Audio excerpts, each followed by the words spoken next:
Greetings YouTube, Joe here with Culination Media, and welcome back to another episode of Pokemon XD, Gale of Darkness. This is episode number 102, and in this episode we're going to be taking on Master Gevil, the final boss of the game. We're going to be finishing out the remainder of the main storyline as well. All of that's pretty tied together though.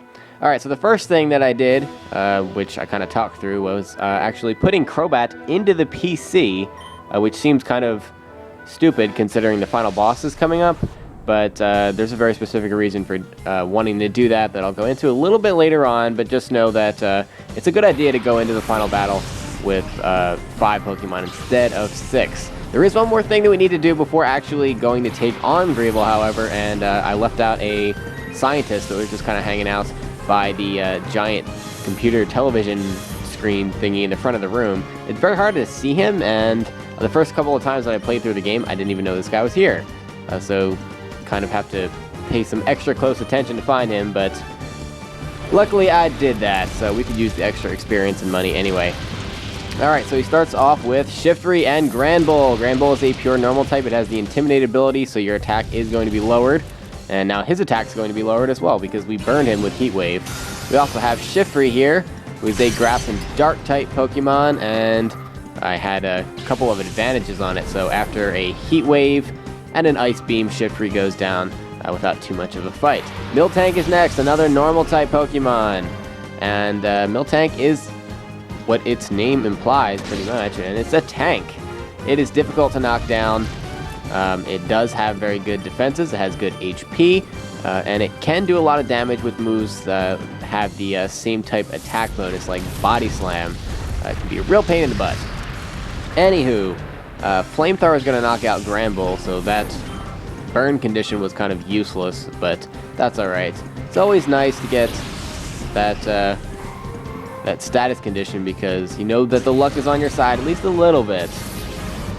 Alright, so apparently this Miltank knows Shadow Ball. I don't know why it's using it on Ninetales, but whatever. It did a decent amount of damage, but not as much as Body Slam would have.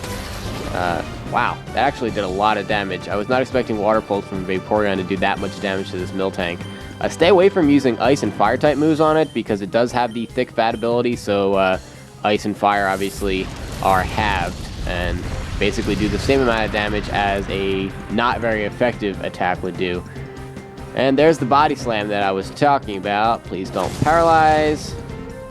Look at Vaporeon tanking that. Ah, crap. I should not have said anything. Curse my mouth. Alright, so Armaldo is Rock and Bug type, so it's still weak to Water, so Water Pulse is going to take it out pretty easily. And it's only at level 41, which is pretty low compared to my level 47 Vaporeon. The next Pokemon coming out is another normal type, but this thing is a powerhouse. Slacking. Or Slaking, depending on how you want to say it. This Pokemon has the ability Truant, so it can only attack once every other turn, which kind of sucks, but usually it makes its turn count, because its attack power is just through the roof, and it can just destroy your team if you're not careful. Thankfully it's using Shadow Ball, not either a Hyper Beam or Earthquake. Earthquake definitely would have killed Ninetales and probably would have taken away at least half of Vaporeon's HP. And Hyper Beam probably could have killed either of them in one hit. And we get lucky with a critical hit here with Water Pulse, and that's going to take Slacking out. We got lucky there. I do think that it's a good idea to double team it as soon as it comes out onto the field and utilize the turn where it can't do anything to just pummel it with both of your Pokemon. Hope that you get a critical hit, or maybe you'll have a fighting type Pokemon that you can use against it. Either way, that's the end of this battle, and now we've officially defeated all of the trainers before Greevil. So, obviously, if you're following along with what I'm doing, the best thing to do at this point is to make sure that you're healed up, because you do not want to go into a final battle not healed up. That would be very stupid of you. Oh look, Banette is ready to be purified in the purifying chamber. I don't really care about that right now, because we have more important things to do. Alright, so this final battle, quote-unquote, is going to be split up into 2 separate sections, and I don't really want to give any spoilers away, so I'm just going to explain it as it presents itself. So, once we go up the elevator that was to the left, we'll encounter Master Gevil himself. Ho ho ho! So you have even come this far. Yes, we have. I had no idea that a mere child like you would pursue me this long. Actually, I didn't really know that either. Professor Crane, data ROMs, and the lair you alone derailed every one of our well-laid plans. Well, perhaps not just you. The news broadcast by ONBS did not help Cipher's cause at all. However, my Shadow Pokemon plan isn't finished yet. The final act is about to unfold, which is bad news for us. Having come this far, I think you've earned the right to know what I have planned. That's right, we earned it, bitch! The creation of Shadow Pokemon that permanently resist purification. That was the first step. Next, I plan to create an army of Shadow Pokemon that work independently on my orders alone. When this second step is done, I will take over the world without having to rely on bothersome people. People really are bothersome and unreliable. And now, oh crap. This is dramatic. Let me introduce you to my faithful servant, the one that shall become the central figure in my Shadow Pokemon army. Oh, he's talking about XD001. Come forth, XD001! And at last we've reached this point. Enter Shadow Lugia. Codename XD001, now freed of all adjustments. I present to you Shadow Lugia. This Lugia is the first of the Shadow Pokemon that cannot be purified, and it looks badass, I have to say. Now let us celebrate the completion of my Shadow Pokemon plan in advance. Fall prey to Shadow Lugia.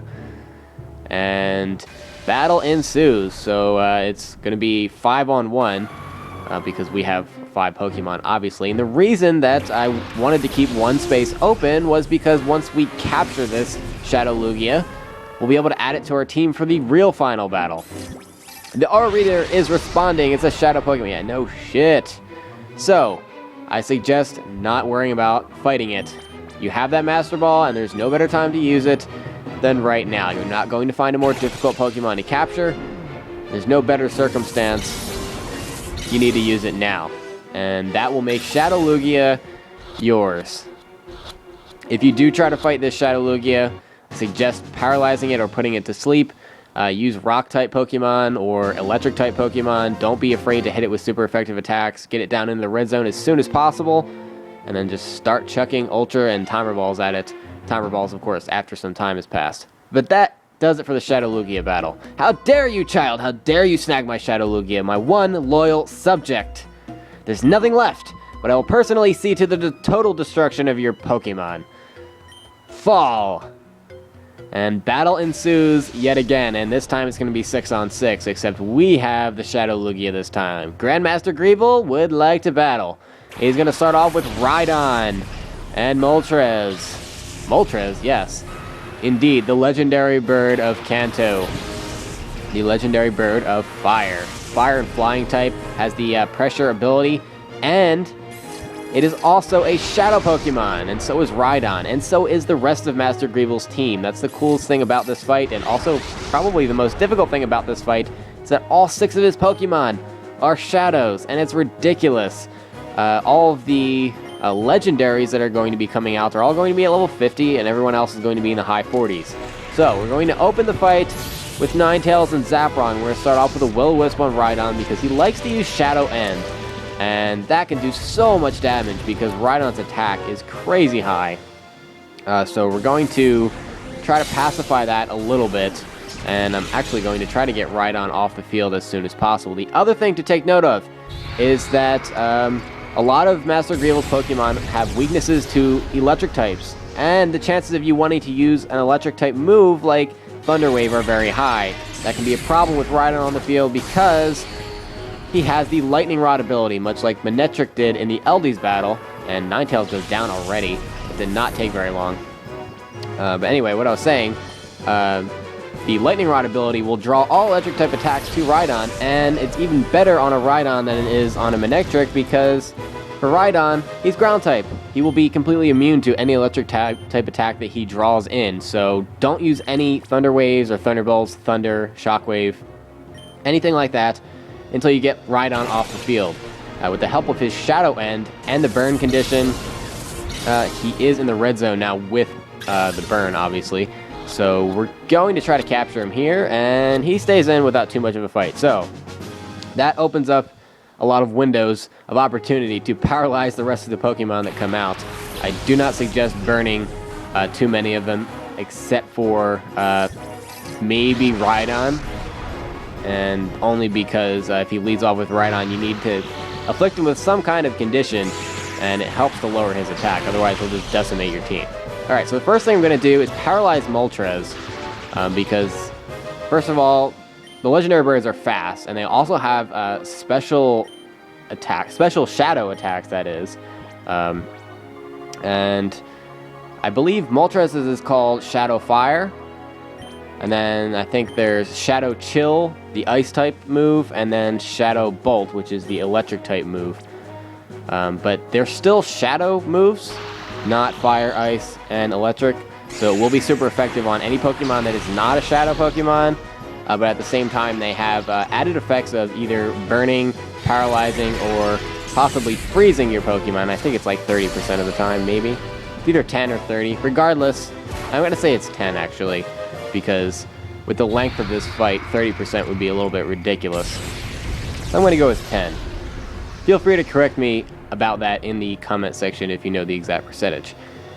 Anywho, we have Executor, who came out and replaced Rhydon. I didn't really explain too much about him. He is a Grass and Psychic type Pokemon, which is really a bad typing because he has a lot of weaknesses. And the main one is going to be his weakness to Bug moves, and that's a 4 times weakness. The problem is that in this generation, there are not really that many Bug type moves at your disposal, other than really Megahorn, and Megahorn can just obviously just destroy Executor. You may have Silverwind, you have like Venomoth or Cipher. I wouldn't recommend using a Bug type move. I would stick to whittling his health down very slowly, because he also has Shadow End, so he can do a lot of that health removal for you. Moltres, on the other hand, you're going to have to hit it with more powerful attacks, and it's going to take forever for you to capture him, because obviously he's a legendary Pokemon, and it's not going to be easy to capture any of them. Alright, so Executor is kind of sort of in the range where we might be able to capture him, and I'm going to go for it, because why not? It beats getting hit by another Shadow End, and not quite. That's alright. Maybe he'll use Shadow End again, then he should be in the red. We'll use Ice Punch on Moltres. You want to try to use attacks that would not kill the bird, even if it were to get a critical hit. And yes, you're going to get a lot of fainted Pokemon in this battle. It's just what it is. And having Shadow Lugia out there is going to be what is your staller. Shadow Lugia only has Shadow moves, so it's not going to be able to do a lot of damage to any of Greevil's Pokemon. But what it can do is resist all of their attacks. With Lugia's already incredibly high special defense stats and physical defense stats, and just mediocre HP, but that's besides the point. Lugia will be able to go a really, really long time without having to be healed. And you can let it get a status condition and not really worry about it as long as it's not burned. You can just let it go, because it doesn't matter. And then you can use a full restore or a hyper potion when he gets low in health, and just keep repeating the process, and that will, unfortunately, you kind of like lose a turn, or have one of your turns every turn, if that makes any sense. Have to be like an item turn or something like that, but I think you know what I'm talking about. Let's move on. Alright, so we have Tauros here, the pure normal type Pokemon from the Kanto region. It does not have an evolution, but it doesn't need one. It has a very high attack stat, and it also has the Intimidate ability, so your attack's going to be lowered when Tauros comes out in the field. I suggest having Pokemon out that use special-based attacks, like Vaporeon and Lugia, of course.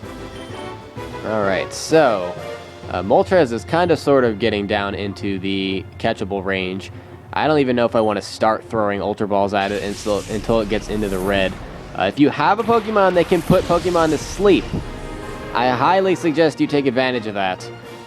Putting these birds to sleep will make your life so much easier. It doesn't make it any easier to catch than if they were paralyzed, but it keeps them from attacking for a couple of turns at a time.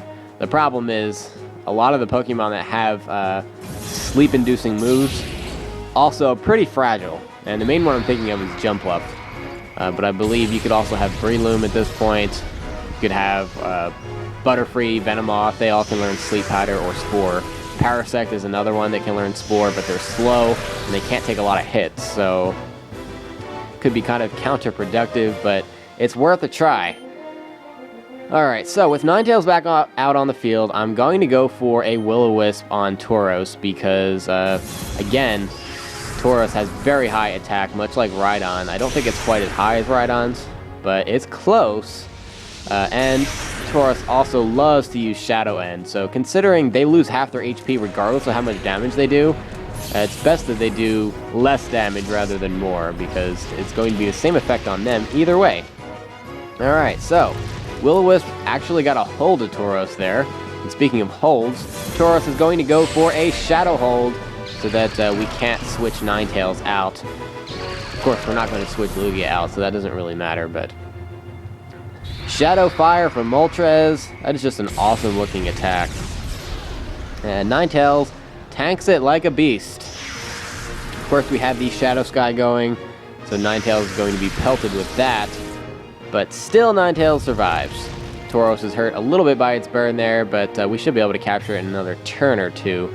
You have to be careful. Out of all of Greevil's Pokemon, Tauros is probably the most fragile. Although Rhydon would be considered more fragile if you were using special attacks. Depends on what you use. Just don't be stupid and use Grass, Ice, or Water on Rhydon. That would just be a really dumb move. Alright, so let's go for a Shadow Storm. This should actually bring Moltres into the red zone, I think. I hope. And that actually does a little bit of damage to Tauros, too. To the Legendary Birds, it does almost nothing. There we go. Moltres is now within catchable range. Kinda, sorta. I mean, it's still Moltres, so it's going to be ridiculously difficult to capture. I'm hoping that with the amount of balls that I brought into this fight, which really isn't that much, I mean, I think total, maybe I have 40, and those aren't all Ultra Balls, but I don't even remember if I brought Timer Balls. Timer Balls are probably your best friend in this fight, because this fight will go on forever, and I would not be surprised if this video ends up being upwards of 45 minutes, just obviously mainly with this fight. Alright, so yeah, I guess I brought about 40 combined, so we might as well start trying to capture one of these. Let's see. Tauros can go a couple of turns because, yeah, that burn condition's not going to kill him, but I might as well try to capture him anyway. Tauros is not that difficult to capture. Executor and Rhydon really aren't either. As long as we get them down below half health, if they have a status condition, they should stay in the ball within 2 turns, 3 turns tops. Not that difficult. And the chances of them not using Shadow End during that time to lower their HP even more, pretty slim, so you should be feeling safe. If anything, it should be more of a concern to potentially knock out Tauros, Executor, and Rhydon and not be able to capture them. Alright, so come on, Tauros, you know you want to stay in there. You know you do. 3, and bam! Tauros is ours. So we have all of the non-legendary Pokemon. Tauros, Executor, and Rhydon are ours. Articuno is the next Pokemon out. It's an ice and flying type legendary bird. Also has the pressure ability, and I don't know if I explained that earlier, but basically what that means is that any move that you use on it actually wastes 2 PP instead of the usual 1, which can kind of suck if you're using moves like Hydro Pump or anything with below 10 PP. Or just 10 PP in general, because if you only have 10 PP on a move, you can only use it 5 times, and if you have 5 PP, you can only use it 3 times, so that kind of sucks. Can definitely poke a hole in your strategy if you're not careful, but at this point, you should also have a lot of elixirs and whatnot. You could also stock up on Lepa Berries at a gate village if you wanted to. I don't know why I keep tripping over my words there, my bad. Alright. Let's try to capture this Moltres, because it would help to get one of these legendary birds off the field. Moltres has been here since the beginning of the fight. It's been far too long. Alright, Moltres, you know you want to stay in there. Come on. Damn it. It's going to be a lot of that. A lot of that. And, oh, Shadow Chill. I think this move looks awesome, too. It's like the dark version of Ice Beam. Pretty awesome. Doesn't do a lot of damage to Lugia, obviously, but still pretty awesome move. Shadow Fire from Moltres. That's finally going to finish Ninetales off, unfortunately. That's okay. Ninetales has been putting up one hell of a fight throughout this whole battle. Alright, so we do have Zaprong back up and ready to go, so we're going to be sending him out because we need to paralyze this Articuno. That would greatly help our chances. Another thing to keep in mind that I didn't really go over earlier, but I kind of showed, sort of, is to try to keep the Shadow Sky and the Shadow Rain in check. If you have a Pokemon that can change the weather, I highly suggest changing it whenever possible because, you know, 5 turns here and 5 turns there, it can do a lot of damage to you over an extended period of time. And this battle is going to go on for many, many, many, many turns. So allowing Articuno and some of his other Pokemon to keep using Shadow Sky and just allowing your Pokemon to continue taking damage from it is really going to hurt you in the long run, because you'd be surprised how much damage it will actually do as it builds up over the turns. Luckily for me, I have Ninetales on my side who has Sunny Day, so that's what I have on the field right now. I got rid of that last Shadow Sky. Forget who put it up, but that's not the point. If you have Rain Dance, that works just as well. Sandstorm and Hail are a little bit different because they inflict damage on Pokemon as well. If they don't inflict damage on your Pokemon, then you're okay. But keep in mind that it will also inflict damage on the Shadow Pokemon, so if you're not careful, you could accidentally knock them out. But it's also a good way to lower their HP steadily, and then if you have an opportunity to change the weather and you can change it at will, then by all means go for it.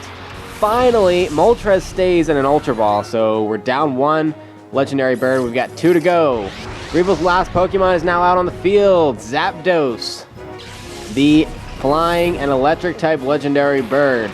This thing is fast, and it has a lot of special attacks, so Zapdos can just do a crazy amount of damage. I highly suggest you paralyze it, more so than Articuno and Moltres, because Zapdos will be outspeeding you like almost 100% of the time, unless you just have, I guess, Crobat or Electrode or something.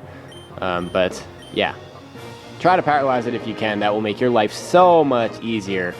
As for the stats of the other birds, I didn't really go over it, but both Moltres and Articuno have high special attack and mostly special defense, actually. Especially Articuno. Articuno's special defense is incredible. And Moltres also has a pretty decent attack stat, whereas the other 2 birds don't so much. Anywho. Alright, so I have Aggron out here. And I'm going to go for a Brick Break on Articuno, and even with Aggron's crazy high attack, look how much damage that does. It's neutral damage, barely does anything. This is going to be a long battle. Our Sunlight has faded, but that doesn't really matter. We weren't counting on Fire-type moves, nor were we counting on Solar Beam. The whole objective of having the sun out on the field in the first place was to get rid of Shadow Sky. So it's time to whittle down these last 2 birds very slowly. You can use super effective moves, but I would be careful, especially with Zapdos, because he's the most fragile of all 3 of the birds. Use with caution. As for Zapdos, he's weak against Rock. He's not weak against Electricity because obviously he is electric type, so it becomes neutral damage. He would be weak to ground type moves, but he's flying, so it becomes immune to that as well. So stick to rock type moves if you want to use super effective moves. You could also use ice, but a lot of the ice moves that you could use, I guess with the exception of Icy Wind, would do a lot of damage. So I suggest going for rock moves. For Articuno and for Moltres, stay away from rock moves because they are both 4 times weak to rock because of their ice and fire types, and also their flying types. So just stay away from those completely. For Moltres, you can use water, and you can also use electricity. You can use electricity against Articuno as well. Fireworks, well, oh, I already went over this, didn't I? I don't know. Fireworks well on Articuno. Starting to lose track of what I've gone over and what I haven't gone over. Alright, well that's enough of the typing stuff. So we have Articuno down to about half health. He's paralyzed, and I didn't even see how far we got Zapdos down. Not very far. No, we only hit it with 1 Shadow Storm. Didn't do a lot of damage, as is to be expected. But considering that we don't have Electabuzz out in the field, we're going to use Flygon's Dragon Breath to try to do damage to Zapdos and paralyze it at the same time. That would be awesome. And considering Dragon Breath has a 30% chance of paralyzing Zapdos, I mean, come on. The odds are pretty good. We should be able to hit Zapdos at least 3 times with this. Oh, no, maybe not. Maybe not. Not that critical hit. Alright, so that didn't work out so well. And surprisingly, my Flygon is faster than Zapdos. I don't understand how that's possible. But okay. After I went through that whole spiel about how fast Zapdos is, my Flygon's faster than him. Oh well. The good news is that even though Flygon got hit with Shadow Chill, it's not actually an Ice-type move. Otherwise, I would have killed him. Okay, so let's see here. We'll go for a Shadow Storm again with Lugia. And let's see. Items. We'll use our last Max Revive to revive Zapron because I can feel it coming. We're going to need to use Thunder Wave on Zapdos in order to make this battle a success. I feel like we're just going to run out of Ultra Balls if I don't. As you can see, Articuno's special defense is just crazy high, and it just does almost no damage whatsoever. Shadow Bolt from Zapdos on Lugia, and again, not doing a whole lot of damage. Lugia is the perfect wall for this battle. Now, I guess we can talk about some alternate strategies, because my strategy is just to paralyze, weaken, and then throw Ultra Balls. There are some other strategies that are actually worth mentioning. One of them is to use either the Shadow Electabuzz that we caught from Ardos, or the Shadow Swellow that we also caught from Ardos, the Blue Mystery Man, because they have the Shadow Half attack, which will just automatically lower every Pokemon on the field's HP by half. So, is Articuno going to stay in there? Oh, crap. I was like, dang, it's in the high yellow or mid yellow. Anyway, yeah, using Shadow Half is a good idea because it will prevent you from getting an unnecessary critical hit or an unexpected critical hit and knocking out any of his Pokemon, especially the legendary birds. The problem with that is that you do have to recharge. If you lose a turn, the chances are that you're going to get knocked out in that turn that you don't get to attack. The upside is that Electabuzz and Swellow are pretty fast, so you will most likely be able to get your attack in before you get knocked out, so that part is good. But then again, I like my strategy a lot better. That's just a strategy that I have used in the past. I used it, like, I guess maybe the second time I played through this game, and I've seen other people use it as well. It can be kind of time-consuming, honestly, because you need to keep healing your Pokemon over and over and over again. I mean, the only way you wouldn't have to do that would be if you were to train the Swellow or Electabuzz up to a very high level, and that kind of defeats the purpose, I think, of just bringing in your own Pokemon. So, I don't know. It's one of those things where it's like whatever works for you, but I'm perfectly confident in the team that I have, and yeah, that's why I'm just going for it. And with a little bit of help from Shadow Lugia, of course. Alright, so let's use a revive here because most of my team is gone, over half. Well, not anymore, but we'll use a revive, and we'll have Shadow Lugia go for a Shadow Storm again. And we've just been abusing this move. I'm so happy that Shadow moves do not have PP restrictions, because I'd be at like -20 at this point, because this battle's been going on for like 20 minutes, and that's pretty much all I've been using over and over and over again. I also don't think I explained Shadow Lugia's moves. He has Shadow Shed, which gets rid of any Reflect or Light Screen moves, which will be useful if you decide to use Shadow Lugia outside of this battle. It won't be useful in this battle because, of course, Greevil's Pokemon only have Shadow moves, so it's kind of pointless. Of course, there's Shadow Storm, and you know that. I don't really have to explain that. He also has a move that we haven't seen before, and that is Shadow Blast.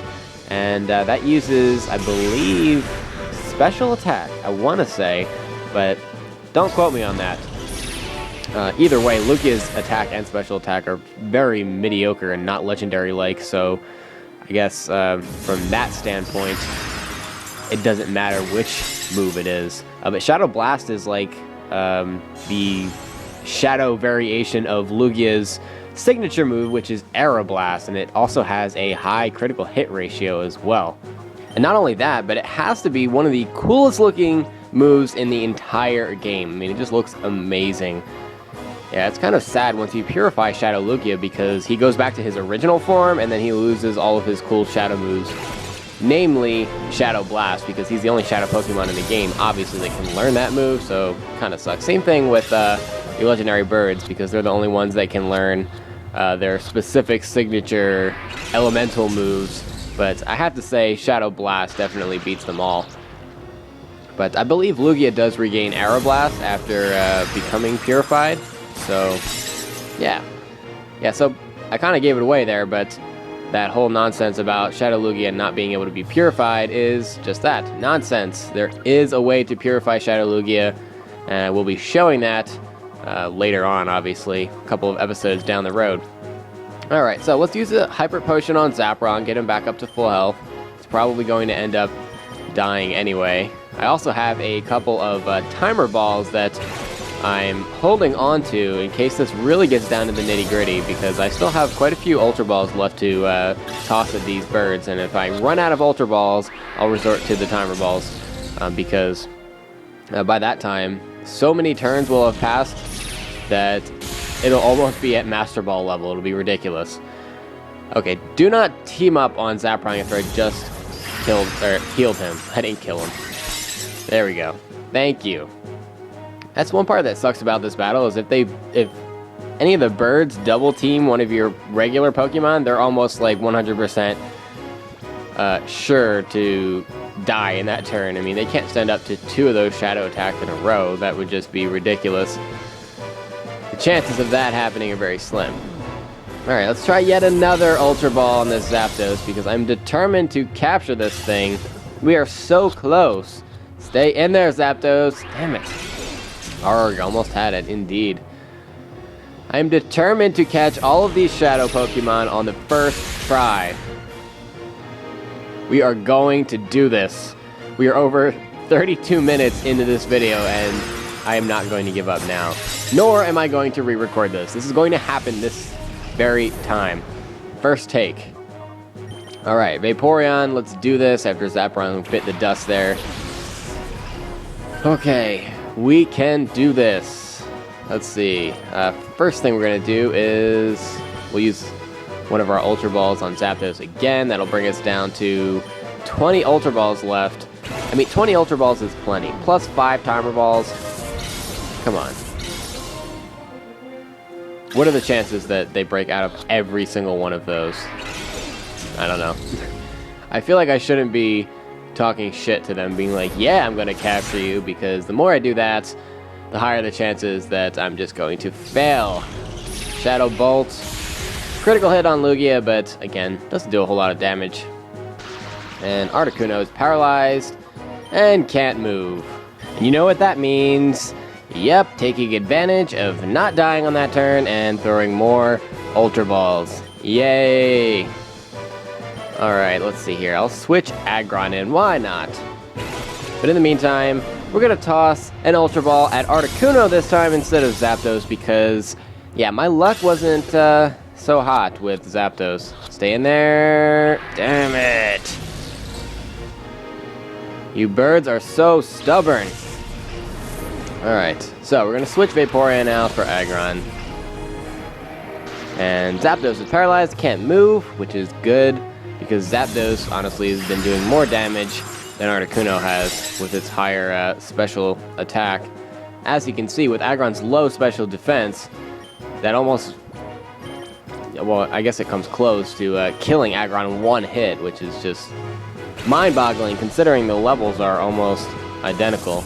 I know we're talking about legendary Pokemon here, but still. Stay in there, Articuno. 2, 3, yes! Alright, 2 out of the 3 legendary birds are captured. We'll try to buy some time with Protect with Aggron. And doesn't matter, Zapdos is paralyzed and can't move.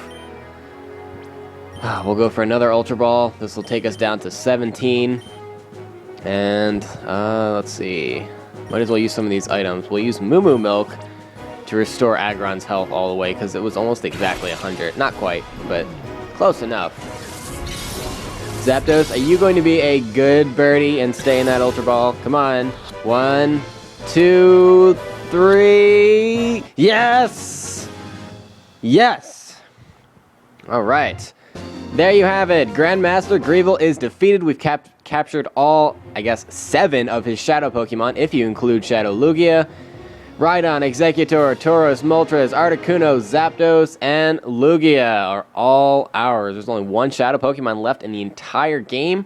We're going to be doing that in some of the upcoming episodes, but let's watch the ending scenes now. This is so exciting. How? A mere child crushed my cherished plan? That we did. Ardos is back, but he's not back to battle. What? This can't be. Grr, it's your fault. I won't forgive. There's no forgiving you. Oh, he is pissed. I don't blame him. Grandmaster, we're done here. We should blow up Dark Isle with the child still on it. But if I did that, our Shadow Pokemon data and our subordinates would be lost as well. You're going to sacrifice everyone on this island just to kill me? You're crazy. We must ensure our own survival. I've readied a helicopter for our escape. We've got to... Of course you've readied a helicopter for your escape. And you're going to talk this old dude into blowing everybody up? You guys are crazy. Please wait. You're willing to sacrifice everyone so you can escape? You should be ashamed. Thank you, LDs, the voice of reason. Ashamed. Clinging to foolish pride will guarantee Cipher's demise. Cipher must survive. That is our first duty. The Grandmaster feels the same way. And we're in for a plot twist. Yes, yes. For Cipher's sake, sacrifices must be endured. What are you saying? The Shadow Pokemon Factory has been destroyed. XD001 was defeated. More like captured, but that's alright. Nothing remains of Cipher. Silence! Cipher will live forever. It kind of feels like it will. If only this child hadn't.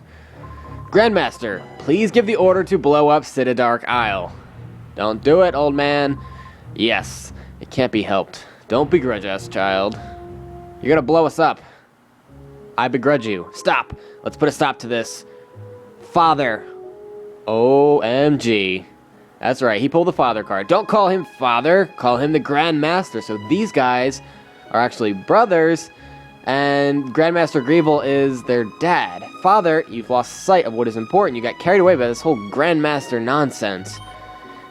It isn't possible to take over the world by producing powerful Pokemon. Just think of this child. This child's pure heart won out over XD001. We were in the wrong. Silence, silence, silence! Why aren't you showing some spine? We've come so far. Ardos is just seething mad right now, seeing red. Cipher is finished. Father, you yourself should know that more than anyone. Oh. That was not intended to be sexual, by the way. Kind of sounded like it. That's alright. What a touching scene this is. Now please, stand up. This is how it should be. The laws of the land will render judgment on what we have done. Which is a lot. We've done a lot of crap, guys. Oh, everything I did, all of it, was a mistake. Oh, now you know. Sure. Thanks to your courage, we were finally able to wake from our nightmare. You're welcome. Oh, thank you. You'll have nothing to fear from us ever. You should return home to your family. Let us meet again, too. The next time we battle, it won't be as mortal enemies. I will look forward to it. As will we, LDs, as will we.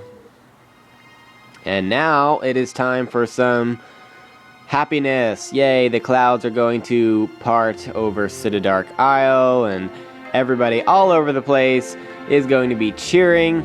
There's us going back to Gadian Port, and it's going to show people, the townsfolk and all the various towns, cheering that we defeated Cipher. I don't know how they all know, but apparently they do.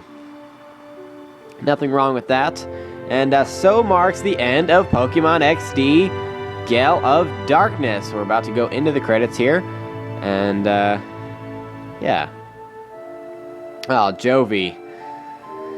It's been a while since we've seen Jovi, huh?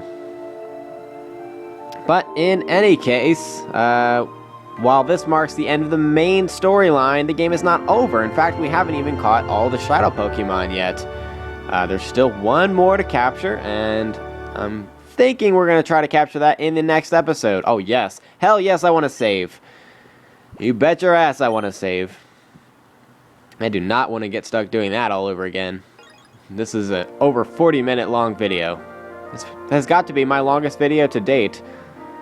But totally worth it because that was one epic battle. And we will be returning for a rematch against Greevil because he replaces all of his shadow Pokemon with regular Pokemon. So we will be returning to battle him again. And have a real battle instead of a stalling, paralyzing, throwing Ultra Balls a million times and getting frustrated type of battle. You know what I'm talking about. So what's left to do? Well, like I said, rematch with Master Gevil. We also have to capture the last Shadow Pokemon, as I mentioned. And we also have to finish up Mountain Battle, because I think we have Area 7, 8, 9, and 10 left. So expect at least 4 videos to outline those as well. And some of the later areas, especially like 9 and 10, might end up being as long as this video, I don't know. But some of those battles can get pretty intense towards the end, especially the last area towards the end. There's some legendary Pokemon in there that we have to end up battling that can really take some time to get past. But anyway, that's on the agenda. So it should probably take, I'm gonna make a guess to say less than 10 episodes. So if you want to call them bonus episodes or whatever. But yes, this game is finally coming to a close. And it took us 102 episodes to get to the battle with Master Gevil. That's kind of crazy. We've been doing this game for a really long time. And honestly, when it is finally over, you know, probably next week, it's going to be really sad. Now, as for the millions of questions I've been getting about, are you going to do Pokemon Coliseum? Because that was actually the first game and this is the sequel and all that stuff. Yes, I will be doing Pokemon Coliseum on my channel. Will I be doing it right away? No. I've got some other projects that I want to be working on. Metroid Prime Other M just came out. The first episode went up a couple of days ago or yesterday. I don't remember exactly when I uploaded it, but I know I just released that. So we will be getting to work on that. I'm also going to be wrapping up the Pokemon White series, and then we've got a Mario series coming up. And then after that, after another one of those ends, we will be getting on. We will be beginning. That's a tongue twister, sort of. Maybe I just suck at speaking. It will be beginning after those series wrap up. Anyway, that's going to be the end of the credits. Yeah, it's a very short credit scene. It's only about like 2.5 minutes, something like that. Kind of crazy. But yes, thank you very much for watching, everyone. And in the next episode, we've got a battle with Egan. Yes, I said that. Battle with Egan. And then we'll be off to capture our last Shadow Pokemon. So please stay tuned for episode number 103.